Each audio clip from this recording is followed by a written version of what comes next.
of Study Program Magister PAI INISNU, Dr. Husna Nasin, MPDI. Your Excellencies, Mr. Farhan Zebhan from India, Your Excellencies, Lecturer of Study Program Magister PAI INISNU Temanggung, Dr. Hamidullah Ibda MPD, and Dr. Masun SAG MSI. Respectable Mr. Fauzan Mutrafin SPDI and Mrs. Soimatul Ahomisa SPD, a student of Magister PAI INISNU Temanggung. Unforgettable all audience, ladies and gentlemen, my brother and my sister. Alhamdulillah nahmaduhu wa nasta'inuhu wa nastaghfiruh wa na'udzu billahi min sururi anfusina wa min sayyiati a'malina.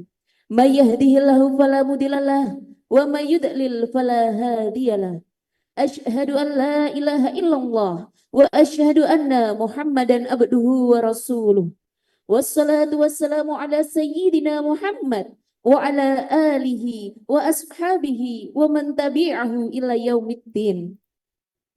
Puji syukur kita panjatkan kepada Allah Subhanahu wa Ta'ala yang telah melimpahkan rahmat dan karunia-Nya sehingga kita dapat berkumpul dalam ruangan yang istimewa ini. Salawat dan salam kita haturkan kepada utusan Allah, kepala keluarga penuh cinta, panglima perang paling andal, dan seorang pendidik yang patut kita tauladani sepanjang masa, yakni Nabi Muhammad Sallallahu Alaihi Wasallam. Kami ucapkan selamat datang pada Seminar Internasional Falsafah Kolaborasi Islam INISNU Temanggung, Sabtu 8 Februari 2025. Saya Hailani Humairah sebagai moderator untuk sesi 2 ini menyambut kedatangan Anda semuanya.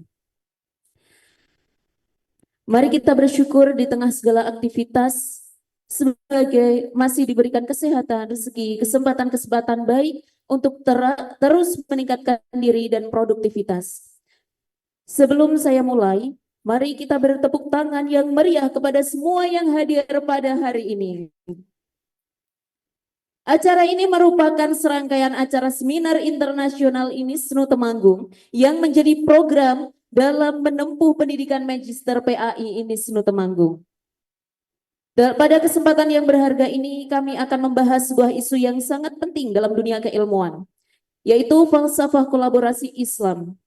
Pada era yang semakin kompleks dan penuh tantangan ini, ilmu tidak lagi bisa berdiri sendiri dalam ruang-ruang yang terkotak, tetapi harus dikembangkan dalam semangat kolaborasi. Islam sendiri telah menanamkan nilai bahwa ilmu adalah amanah dan perkembangannya harus dilakukan dengan kerjasama, keterbukaan, serta adab yang luhur. Dalam Al-Quran telah ditegaskan bahwa Allah akan meninggikan derajat orang-orang yang beriman dan berilmu. Namun pertanyaannya untuk saat ini, bagaimana kita bisa menghubungkan berbagai disiplin ilmu dalam satu kesatuan yang harmonis? Bagaimana Islam mendorong konsep kolaborasi ilmu tanpa adanya dikotomi antara ilmu agama dan ilmu umum? Bagaimana kita dapat mengembangkan budaya diskusi yang produktif, dialogis, dan beradab dalam dunia akademik dan sosial? Untuk membahas lebih dalam mengenai hal ini, kita akan menghadirkan pembicara yang sangat luar biasa untuk memaparkan materi dari para ahli di bidangnya. Yang pertama akan disampaikan oleh Dr. Masun SAG MSI. Sebelum menyampaikan materinya, kami bacakan terlebih dahulu kurikulum faidnya. Dr. Masun SAG MSI lahir di Temanggung 5 Februari 1977. Beliau merupakan akademisi yang aktif dalam berbagai bidang keilmuan dan sosial. Beliau menyelesaikan pendidikan S3 di Universitas Wahid Hasim Semarang serta merupakan alumni program kaderisasi 1000 ulama yang diselenggarakan oleh Basnas MUI. Saat ini, beliau menjabat sebagai dosen pasca sarjana pendidikan agama Islam di INISNU Temanggung dan juga berperan sebagai penyuluh agama ahli media di kantor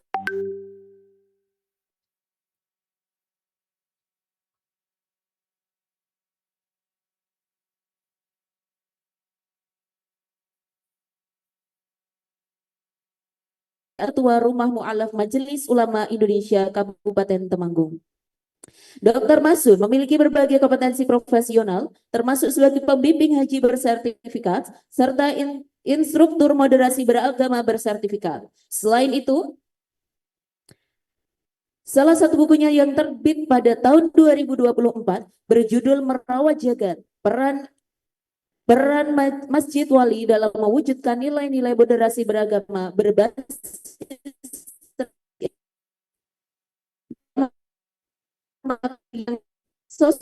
sosial dan yang sangat luas. Dr. Masun terus berkontribusi dalam mengembangkan ilmu keislaman dan pendidikan di Indonesia. Kepada Dr. Masun SAG MSI, kami persilakan.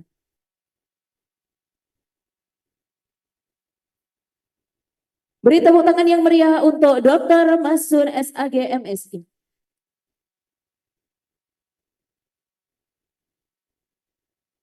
Saya butuh ngapalin dulu. Memorizing your name, Mr. Farhan. Oke, enggak apa, segini aja. Oke.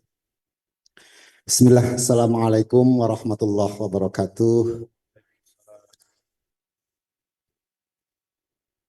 My best regard for our brother, Dean of Islamic Religious Education, postgraduate, and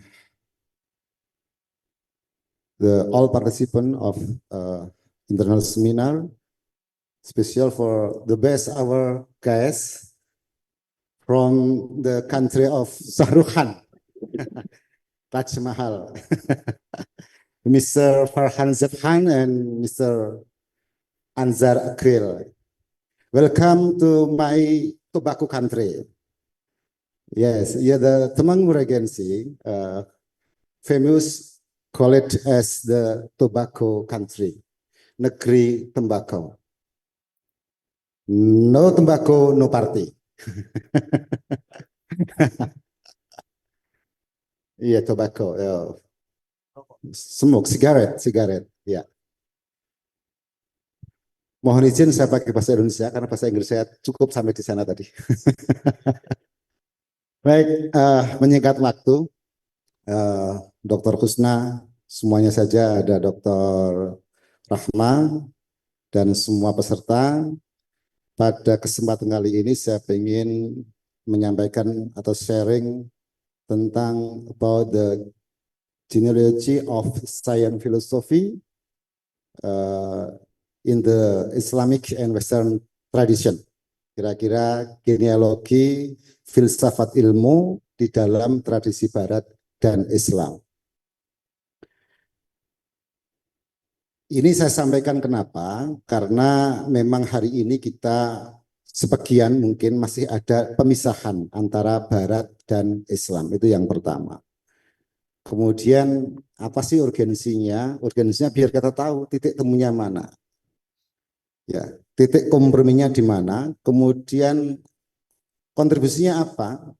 Kontribusinya pemahaman ini sebagai pemantik untuk membekali the critical thinking, ya, atau skill thinking, jadi keterampilan berpikir kita dalam menyikapi, merespon realitas secara keseluruhan atau fokus kepada data.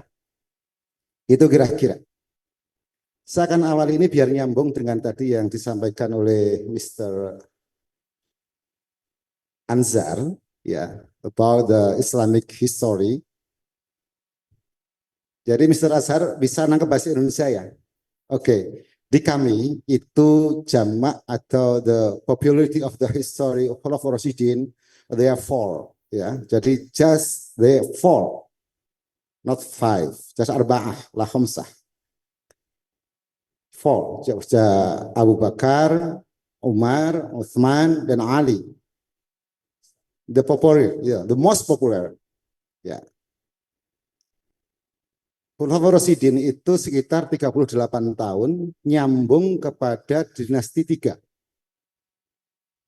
Ini akan nyambung nanti. Dinasti 3 itu Umayyah, Abbasiyah, Utsmani.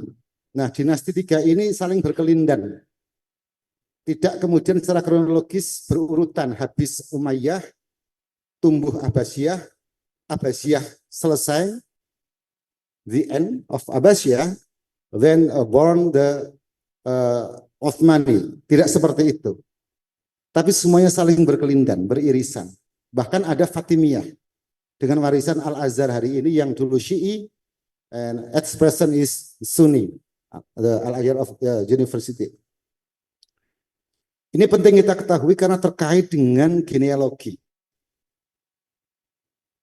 Masa dinasti itu diawali kalau kita tambah-tambahkan, Hijri itu dihitung 38 Hijri.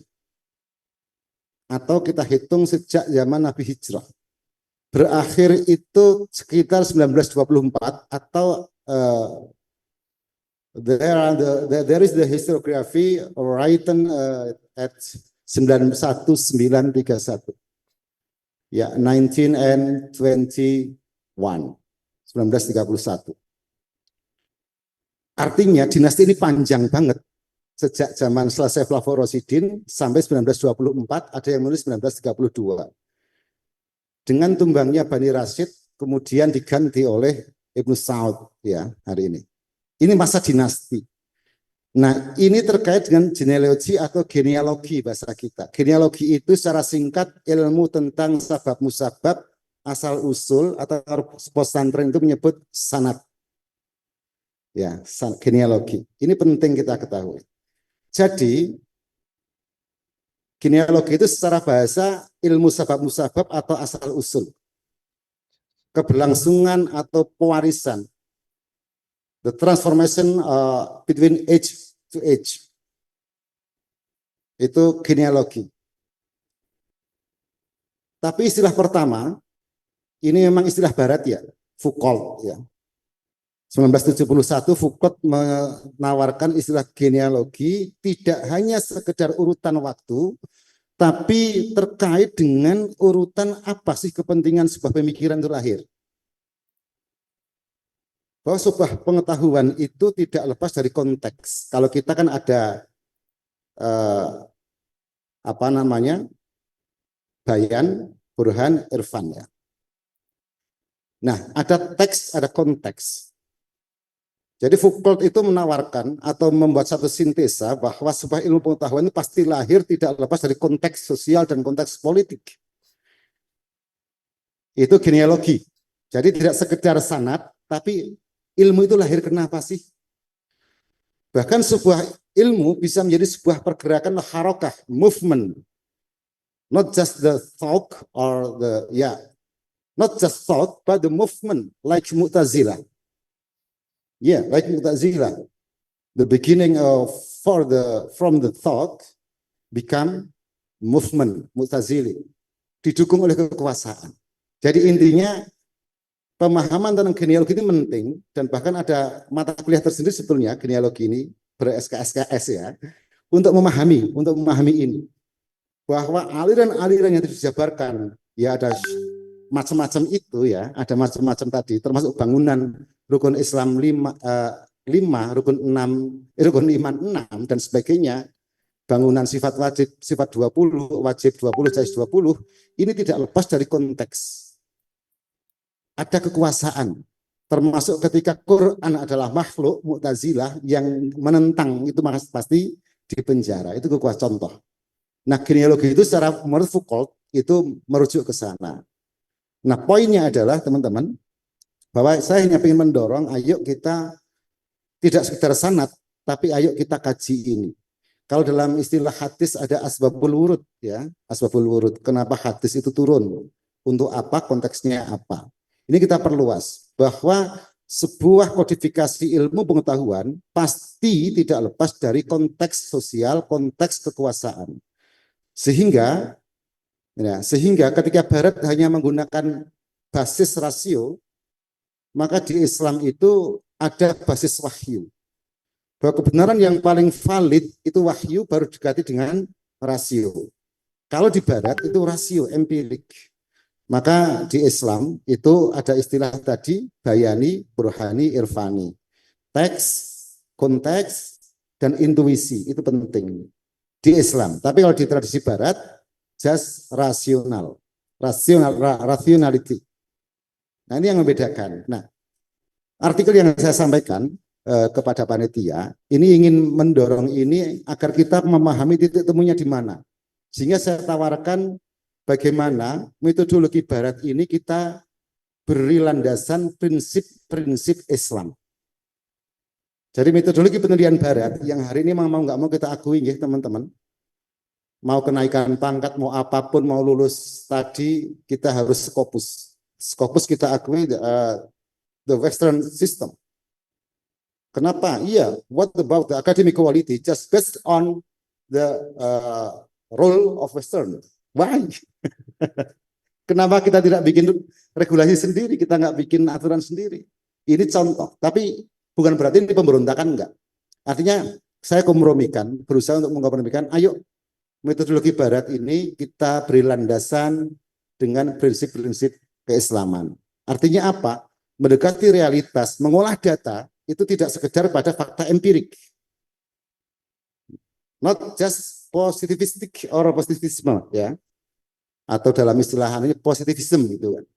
Tapi kita dekati dengan wahyu, kita dekati dengan intuisi, bisa kita dekati dengan teks dan konteks.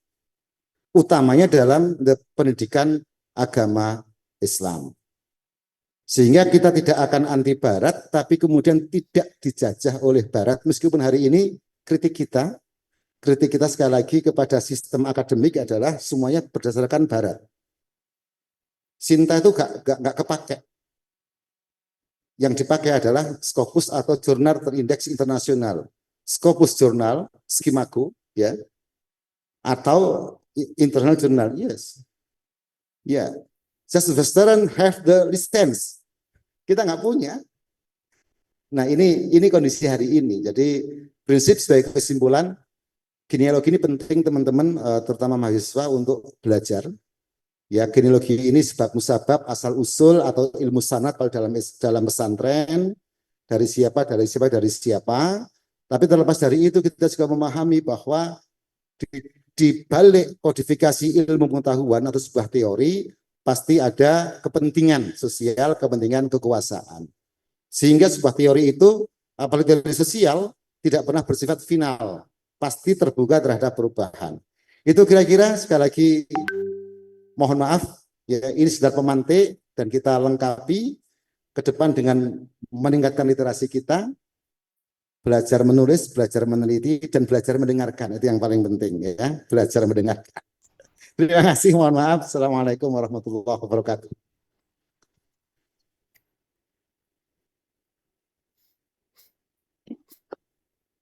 Terima kasih atas wawasan yang sangat luas yang telah diberikan oleh Dr. Mahsun.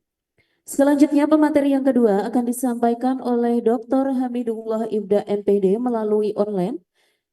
Kita akan tersambung ke Google Meet, ya. Sebelum masuk ke pemateri kedua, Dr. Hamidullah Ibda MPD, beliau lahir di Pati 17 Juni. Beliau adalah seorang akademisi, periset, editor, reviewer jurnal, serta dosen dengan berbagai peran strategis di dunia pendidikan dan media. Saat ini, beliau menjabat sebagai Wakil Rektor 1 Unisnu Temanggung untuk periode 2021-2025. Pendidikan formalnya meliputi S1 PGMIF ITK IAIN Wali Songo, S2 Pendidikan Dasar PPS UNES, S3 Pendidikan Dasar FIPP UNY. Karirnya dimulai sejak sebagai jurnalis di berbagai media pada 2012 sampai 2014. Kemudian menjadi tenaga ahli fraksi DPRD Kota Semarang, tenaga ahli bidang media KPU Jateng. Beliau juga pernah mengajar di Universitas Al-Hikmah Indonesia pada 2016 sebelum bergabung dengan Unisnu Temanggung sebagai dosen sejak 2017. Selain itu, beliau menjabat sebagai Ketua Dewan Pengawas LPPL Temanggung TV dan pernah menjadi PJS Direktur Utama LPPL Temanggung TV. Dalam bidang akademik, beliau telah menulis 378 artikel di media massa, menerbitkan 42 buku ber-ISBN, serta mempublikasikan 18 jurnal dan artikel internasional terindeks Scopus, 8 artikel di jurnal internasional, dan 62 artikel di jurnal nasional.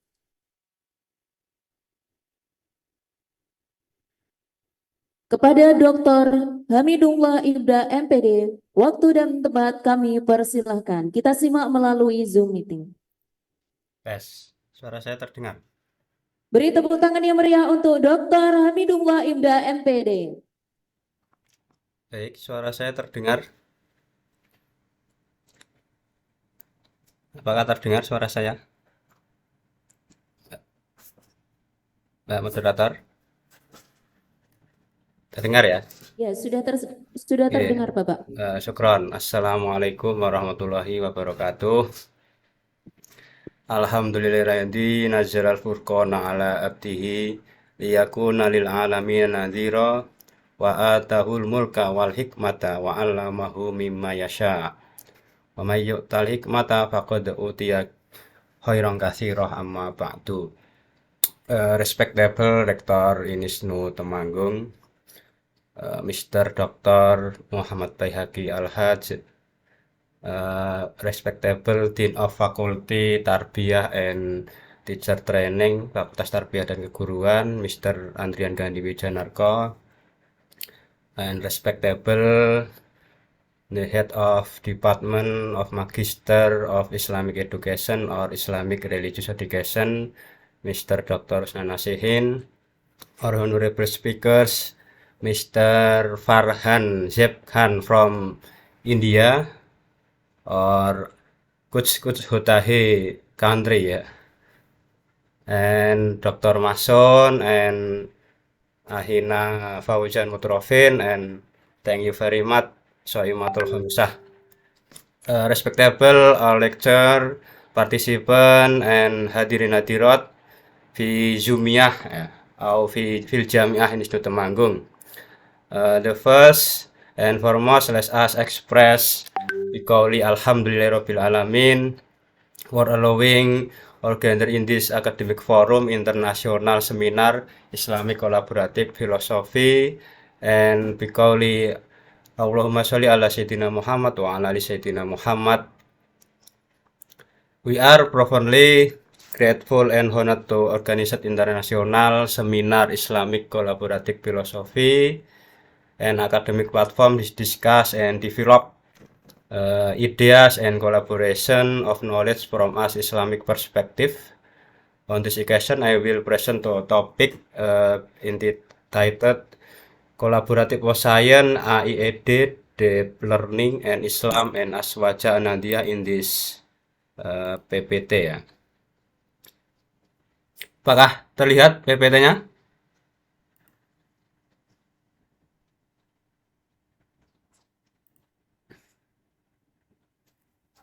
Iya, Bapak. Sudah Lihat ya. terlihat dan terdengar Oke, dengan jelas. syukron.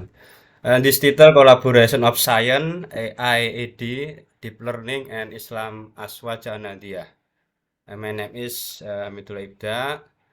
I from Pati ya, in Central Java, Indonesia, and this work experience and organization experience and this education experience. In this seminar, I can present material list in seminar internasional. Dari yang pertama ini ya, the potential of religion, science, and technology. And next, why integration in necessary, integration models of Indonesian Islamic higher education.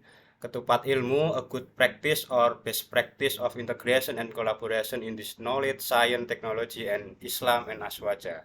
Integration and collaboration of Islamic education and deep learning. Integration and collaboration of Islamic education and AIED. Integration of Islamic education with ChatGPT, DeepSeek, and Gemini AI, and others. Challenges of Islamic education in the AIED era, and the role of Islamic education at advancing civilization. The first, this is material tadi sudah disampaikan Gus Sakur kayaknya ya. The potential religion in science 1, 2, 3, 4 ya. Conflict, independence, dialogue, and integration. Nah, mengapa kita butuh yang namanya tidak hanya konflik ya. Jadi potensi agama science and technology hari ini tidak selamanya bisa berkonflik ya. Ada yang independen, berdiri sendiri, ada yang dialog ya, ada win-win solution yang bisa diskusikan, tetapi kita memilih yang integrasi ya. Dan ini memang kita merujuk dari bukunya Ian G. Berbord dalam bukunya In This Book Religion and Science, Historical and Contemporary Issues ya. Jadi kalau selamanya kita gak hanya mungkin bisa hidup hanya dengan dawuh-dawuh kiai dari Al-Quran, tapi selamanya juga kita gak bisa sekuler liberal dengan hidup dengan teknologi science and AI hari ini ya yang membahana.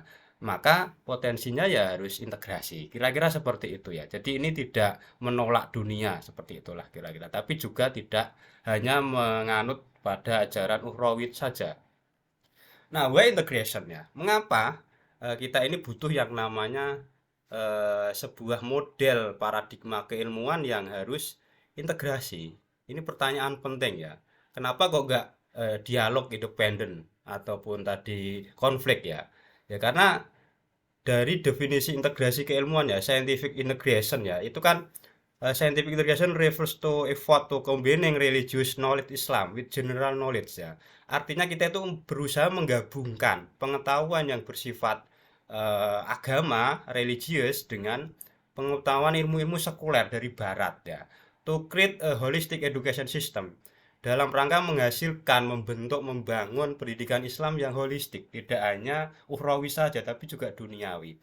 Nah, ini tentu menurut Berbord tadi sudah dielaborasi Rolf Holsten, begitu pula Prof. Amin Abdullah menjadi paham yang integrasi seperti itu. Kalau dalam bahasanya Gus Dur ini pribumisasi Islam ya, tidak hanya istilahnya pokoknya Islam itu harus membumi lah dengan dunia, gampangnya gitu. Kemudian kalau bahasanya Nurcholish Madjid juga ada sekularisasi Islam, bukan sekuler itu bukan, tapi bagaimana ilmu itu bisa padu gitulah intinya.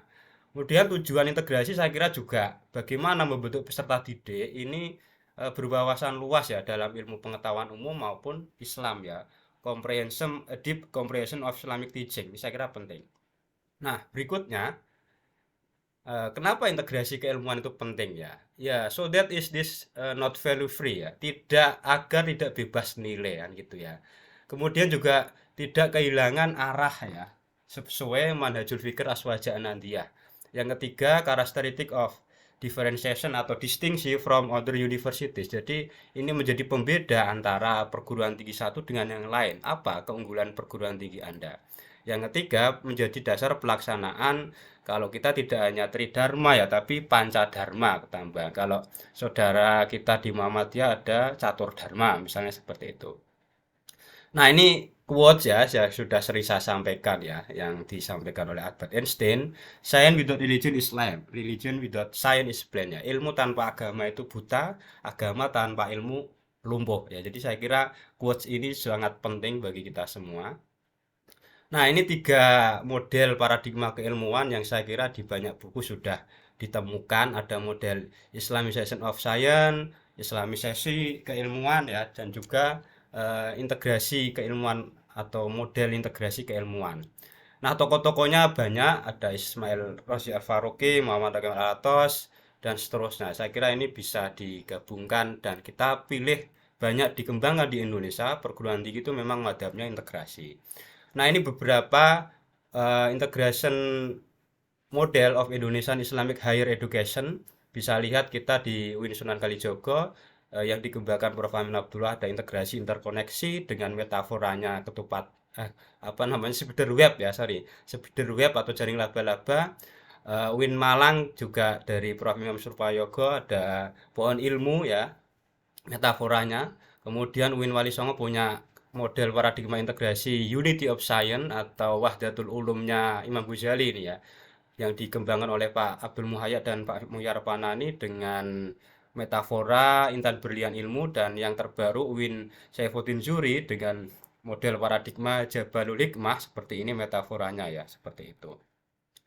Nah, saya ingin menyampaikan sebuah semacam good practice of integration collaboration of science, technology, Islam and Aswaja yang sudah kita kembangkan sebenarnya sudah tahun 2021 melalui buku yang sudah kita tulis ya, membangun paradigma keilmuan ketupat ilmu, integrasi kolaborasi, collaboration of science, takatuful ulum atau kolaborasi ilmu. Jadi metafora kita adalah ketupat ilmu, tapi model kolaborasi kita itu integrasi kolaborasi atau collaboration of science, kalau dalam bahasa Arabnya adalah takatuful ulum wala ta'awunul ulum ya. Nah, ini desain ketupat ilmu ya. Kita memiliki kerangka ontologi, epistemologi, dan aksiologi yang tentu berasal dari 6 prinsip dasar Aswaja Nadiyah. Ada Uwah Nadiyah, kemudian ada Mabadi Ora Ummah, ada teorinya ini ya, collaboration dari Thomson, Berry, and Miller, Beyond Cooperation, Beyond Communication. Kenapa kita milih kolaborasi, tidak kooperasi atau komunikasi? Kemudian untuk menggabungkan ya kolaborasi itu kita pakai teorinya double movement-nya Fazlur Rahman dan Karel Polanyi. Kemudian juga kita ambilkan karakter itu dari Ta'limul Muta'alim Syekh Zarnuji, kemudian Adabul Alim Al Muta'alim karya Hadratus Syekh Haji Asy'ari. Kemudian yang terakhir ada Tridharma, ajaran dari Pangeran Sambernyawa, Pangeran Mangkunegaran I atau Raden Mas Said. Nah, secara rinci ini bisa kita lihat ya. Jadi dimulai yang paling bawah ya, prinsip-prinsip dasar Aswaja, ada tawasud, tawazun, dan seterusnya. Ada Ukhwah Nadiyah, ada Mabadi' Ora Ummah. Kemudian ada konsep collaboration model, ini dari Thomson, Berry, and Miller. Kemudian teori double movement dan Tridharma. Ini yang mungkin perlu kita ketahui karena dulu Pangeran Sambernyawa ini salah satu wilayah kekuasaannya ini di Temanggung dan menelurkan 3 teori ya. Romongso melu handarbeni, wajib melu hangrung kebi, dan mulat sariro hangrosowani. Nah, tentu ini juga kita perkuat dengan Ta'limul Muta'alim dan Adabul Alim Al Muta'alim. Sebenarnya ada satu lagi yaitu konsep Islamic Education dari tarbiyah, taklim, takdib, tazkiyah, dan seterusnya. Nah, ketupat ilmu metaforanya ini ya, dari awal muncul seperti ini, berkembang menjadi yang terakhir seperti ini, dan ini logo dari kampus berawal dari ketupat ilmu, kira-kira seperti itu. Next, deep learning in this era, ya, itu memang kenapa deep learning sekarang menjadi perkembangan yang harus kita kaji, karena ini menjadi salah satu integrasi keilmuan dan juga sains teknologi yang sudah dikembangkan oleh Kemdikbudristek hari ini. Nah, deep learning ini ternyata sebenarnya kalau kita mengacu sejarah ya, saya percepat aja. Ini sudah muncul sejak tahun 1940-an ya sebenarnya. Yang dikenal oleh Bapak Deep Learning yaitu Geoffrey Hinton sebenarnya. Jadi bukan hal baru ya sebenarnya. Ini sudah kami kaji melalui beberapa penelitian. Kemudian ini penggabungan AI, ML, dan DL. Dan ini yang dikembangkan oleh Mendikdasmen kita menjadi 3 konsep ya, dari turunan Green Theory of Deep Learning, Mindful Learning, Meaningful Learning, and Joyful Learning. Jadi ini mengacu dari sejumlah konsep besar yang dikembangkan oleh Prof. Muti seperti itu. Nah, bagaimana kita menyikapi itu ya?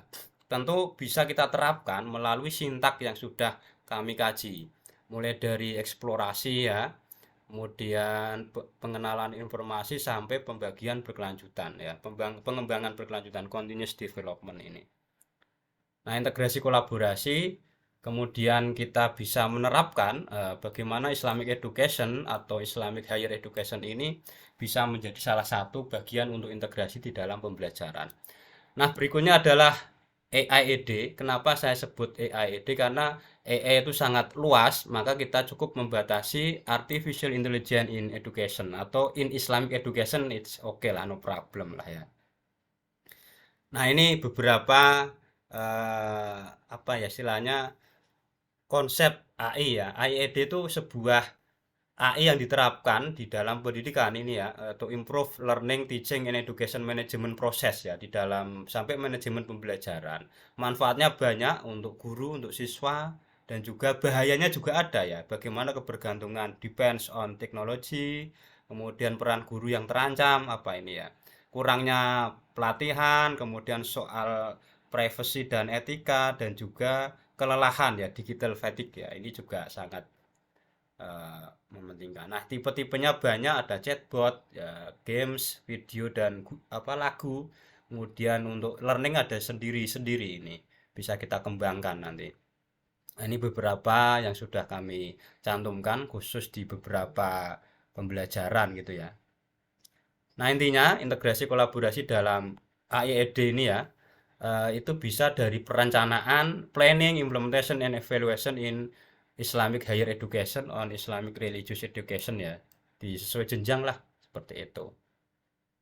Kemudian di wilayah praktis, guru-guru PAI ya atau dosen bisa menyusun CPTP, RPS, teaching modul atau lesson plan ya, rencana pembelajaran melalui AI, tapi harus menggunakan etika juga ya. Menyusun soal tes, kemudian olah data kualitatif, kuantitatif, translate alih bahasa, apalagi ini. Language paraphrasing untuk parafrasa, membuat logo gambar ini juga membantu. Nah, ini integrasi Islamic Education and ChatGPT, DeepSeek, Gemini, dan lain sebagainya. Yang pertama adalah untuk pembelajaran interaktif. Yang kedua apa ini? Education Content Creation ya, berarti pembuatan konten edukasi. Analisis teks keislaman. Yang keempat, penerjemahan naskah Arab. Saya kira membantu juga ini ya. Dakwah chatbot ini juga bisa. Kemudian yang keenam ini apa ini? Personalisasi pembelajaran, evaluasi ujian otomatis. Yang kedelapan itu pendukung riset keislaman, yang kesembilan deteksi plagiarisme, dan yang terakhir adalah simulasi diskusi keislaman seperti itu. Karena ini sedang ramai antara perang ya, perang sebenarnya jangan lihat perang ChatGPT dengan DeepSeek-nya, tapi siapa pembuatnya kan, gitu kira-kira. Tapi kita juga punya tantangan ya, all participant. Yang pertama, kesenjangan akses. Tidak semua guru-guru pendidik PAI ini punya akses untuk mengikuti menggunakan semua AIED itu ya. Kemudian keterbatasan AI dalam education karakter, pendidikan karakter atau karakter education. Kemudian kualitas konten pendidikan Islam tentu muktabar dari para narasumber, dari para kiai, turos, dan Al-Quran As-Sunnah utamanya ya. Kualitas kontennya, kemudian soal copyright, etik, dan bias privasi ya, atau bias etik ini juga menjadi problem yang harus kita perhatikan. Yang terakhir, peluang tentu ada personalisasi pembelajaran sampai pengembangan riset inovasi. Nah, bagaimana integrasi peran pendidikan Islam dan AIED, chatbot, dan seterusnya tadi, tentu setidaknya bisa membangun atau menjawab, menyumbangkan 17 dari SDGs ya, Sustainable Development Goals. Salah satunya adalah nomor 4, yaitu quality education. Nah, kalau pendidikan Islam ini yang digawangi oleh Pak Usna dan kawan-kawan ini, bagaimana melahirkan lulusan yang berkualitas seperti itu. Salah satunya melalui kegiatan seperti ini, dan itu tentu sangat mendorong quality education. Nah, di Indonesia tentu kita harus merujuk pada apa itu program pemerintah, yaitu Astagita. Jadi kalau dalam skala global ini kita arahnya ke SDGs ya, atau paling enggak tujuan pendidikan Islam itu sendiri, tapi juga harus menyumbangkan kepada negara bagaimana Astagita ini bisa terwujud melalui pendidikan Islam. Nah, ini beberapa referensi yang bisa dilihat, dibaca, nanti tinggal diklik karena sudah ada URL-nya seperti itu. Saya kira itu apa yang bisa kami sampaikan, dan saya yakin ini masih parsial ya karena waktunya terbatas, tapi setidaknya mampu menambahkan apa yang disampaikan oleh Mr. Mahson Al-Hajj tadi. Delas IC, wassalamualaikum warahmatullahi wabarakatuh. Assalamualaikum warahmatullahi wabarakatuh. Terima kasih atas presentasi yang penuh wawasan dan inspiratif. Tepuk tangan yang meriah untuk pemateri kedua. Dilanjutkan pemateri ketiga yang akan disampaikan oleh Ibu Soimatul Homisah. Ibu Soimatul Homisah